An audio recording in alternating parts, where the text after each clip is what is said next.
Matagumpay na isinagawa ng NAPOLCOM Regional Office 5 sa pangunguna ng Regional Director Manuel Puntanal ang one-stop information shop at crime prevention forum na siyang dinuluhan ng mga college students maging ng mga barangay officials at iba pang parte ng komunidad sa SM City Legazpi City, Albay.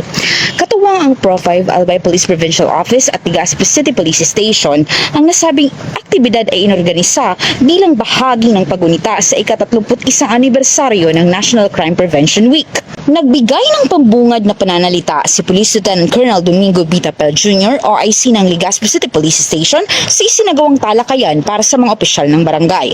Binigyang din niya ang mahalagang papel ng mga lokal na leader sa pagpigil ng krimen, pati na rin ang kahalagahan ng 911 emergency hotline at ng 5-minute response time strategy sa pagpapalakas ng seguridad sa komunidad. Samantala, nagbahagi rin si PEMS Herwin Balonso, isang crime investigator ng pinakabagong ulat hingil sa kalagayan ng kriminalidad sa lungsod. Upang mas mapalapit ang serbisyo sa mamamayan, itinayo rin ang isang help desk para sa online registration ng National Police Clearance System or NPCS sa nasabing aktibidad. Ang PNP PCOL ay patuloy sa pagbabahagi ng kaalaman upang maging alerto ang bawat isa at makaiwas sa kriminalidad at masasamang loob. Mula dito sa Legazpi City, Albay, ako ang inyong PNN correspondent, Patrolwoman Jera de Duterte, alagad ng batas, tagataguyod ng Balitang Pulis.